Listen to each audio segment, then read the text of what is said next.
Big Brother, mainstream media, government cover-ups. You want answers? Well, so does he.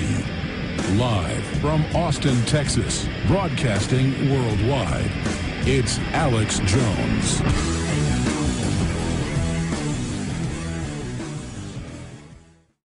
But out of the gates, Max Kaiser, with Iran, Syria, all of it, what is front and center on your radar screen right now? What's got you fired up? What makes you leap out of bed at 5 a.m. in the morning, turbocharging towards the coffee maker, like I know you do, to fight for liberty? What's got you going wild?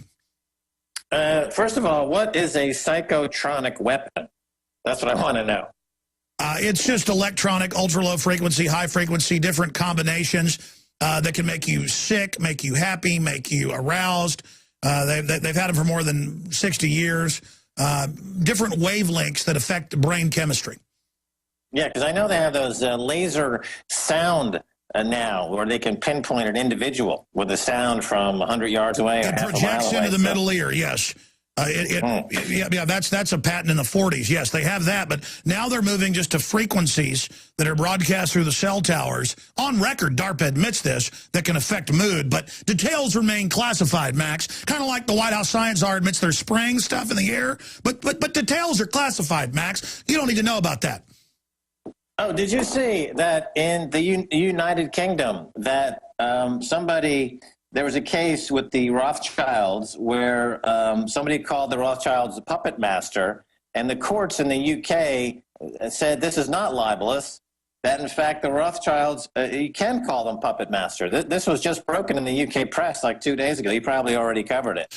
You know, I didn't mention it, but it was Daily Mail got sued by him, and the head Rothschild said, I don't meet with oligarchs, I don't control Russian oligarchs, even though, as you know, it had come out that whenever they would bust an oligarch, Putin would, they would learn that the billions of dollars were really belong to the Rothschilds, and the guy was a front. I mean, I remember that in a bunch of news articles, and so I know that the paper won the suit and has now found photos of him actually over in Russia with them.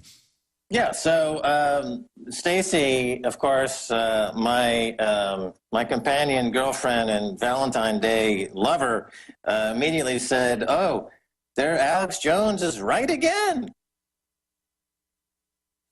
I wish I wasn't right. I wish you weren't right. The NDAA, all of it, Max. What do you make of that, of him going, I don't run anything, I don't have any power, look over there? Well, I tell you asked me what's on my mind these days. I mean, I think the MF Global story is an important change, a sea change. It's the end of one era and the beginning of a new era. Nobody questions, nobody doubts now that what happened was that a bank, in this case, JP Morgan, simply went into customers' accounts and took over $1 billion. And this is, I think that we have to understand now that the hope of reforming the banking system in some way is over. You know, that battle is now lost. We lost that battle because there's no investigation, there's no anything going on. MF Global is the beginning of a new era. These bankers can just reach in and take money without even anyone questioning it. So I'm focusing now actually on copyright as in Hollywood and the SOPA and ACTA. And I'm going to focus less on banks and bank criminals because I just think that's over now. We lost. The MF Global signifies the end of any hope of any reform. It signals divine right of international bankers instead of kings. If they want to take your money and then get caught lying to Congress, they're going to do it. Here's the headline out of the London Telegraph. Nathaniel Rothschild loses high court libel battle. And it says Nathaniel Rothschild, the billionaire financier, has lost a high court libel action over a claim that he was the puppet master behind the deal involving Lord Mandelson and a Russian oligarch. And, of course, it all went to pot when he said that he'd never met with these people, and the photos and videos got released of them all in meetings in Russia.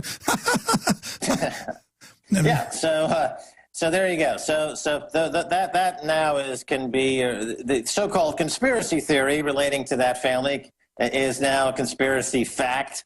And again, The Alex Jones is always 6 months ahead of everybody else, or 2 years ahead of everyone else. But so I think that the SOPA and ACTA battles can be won because with people like Anonymous on the web and others, they're really winning battles. With the SOPA battle. What would you do if you got a letter threatening to sue you from a major publisher saying you can no longer use the word dummies?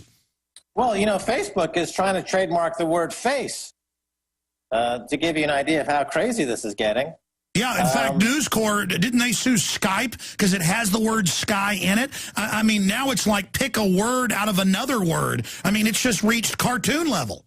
Right, they wanted to trademark fair and balanced. And, of course, Murdoch, not only was he caught spying on people, which is now a huge scandal, but now there's another huge scandal in the Murdoch press about police bribing. So, Rupert Murdoch, who's the mainstream media, not only is he a horrible lawbreaker, but he's a horrible businessman. He sold MySpace. He bought MySpace for $500 million, sold it for $34 million to a group of investors, including some young musicians. Now it's signing up 40,000 people a day. It's becoming a big hit. Again, Rupert Murdoch is a horrible businessman, but that's the kind of people who have incredible power because they use the power of the press, the mainstream media, to influence political outcomes. Tony Blair was beholden to Murdoch, Bill Clinton and the Bushes and Obama's beholden to the mainstream media, and they use copyright as leverage. They use copyright as a weapon, and they use it as a way to control people.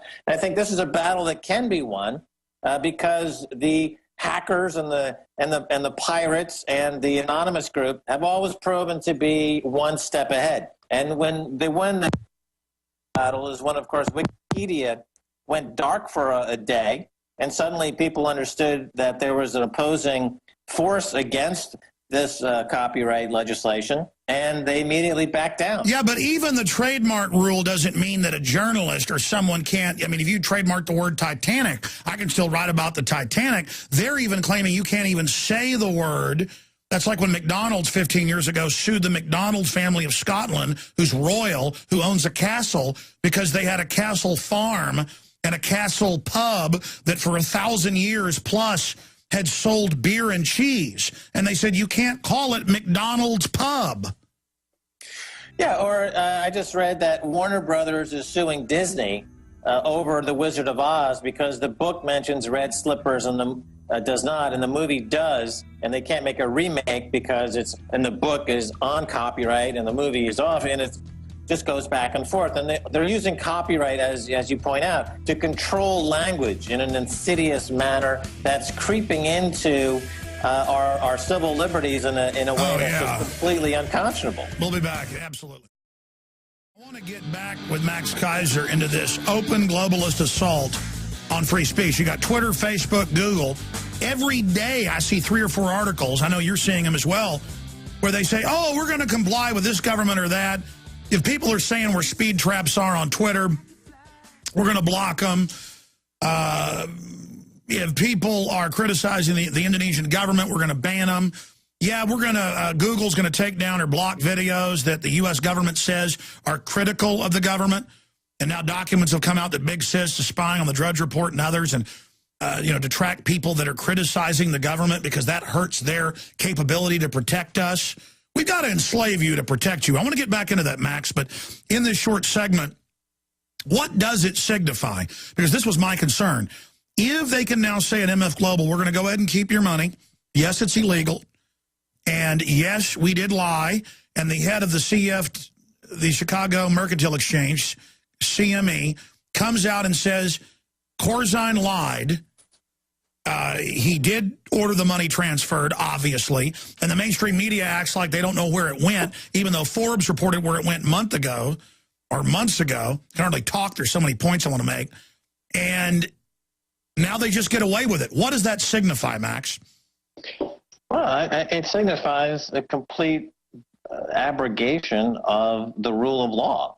There's simply no law at all. And look, anyone with a Series 7 broker's license, what I had for many years when I was working on Wall Street, is literally a license to steal. Now, when I was working on Wall Street, the manager would come around and say, break any law you want, we got lawyers. As a matter of fact, unless you had at least one client suing you, you weren't considered to be showing enough initiative, because the entire industry was set up that any complaints went to binding arbitration before a panel of brokers and bankers. You do not go to a jury. But that mentality has gone global, and it's gone into a multi-hundred-billion-dollar financial services industry that is now literally going into countries like Greece, stealing hundreds of billions of dollars and walking away scot-free. And then getting the local government, who of course works for the banks, to impose austerity measures as a way to pay off this multi-decade of debt that they themselves had nothing to do to incur. The Greek people did not create $500 billion of debt. That debt was passed to them through their governments from foreign banks. The same thing's happening in the U.S., as you know, the same thing happening all over the world. But there's absolutely no recourse. There's no rule. There's no body, no jurisdiction that is making any case against any of these people who are engaged in outright theft. I mean, you have to, I don't want to pull the Nazi card because it's overly done, but you have to really go back to the 1930s and see what was done in Germany to folks. And it was all legal. Of course, this is what you hear all the time, Alex, from the mainstream media. And Obama says the same thing. He says, it's all legal. What they did was all legal. Yes, what Hitler did was all legal too, Alex. He passed the laws to make it legal to confiscate wealth and to put people into a ghetto and to cremate them. What's happening in Greece right now is we're heading toward a financial holocaust, and those people are going to end up with the same final solution.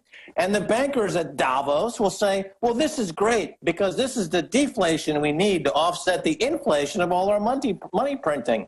We'll offset our inflation by incinerating a few thousand people or 1 million people. It's the exact same mentality, the exact same playbook.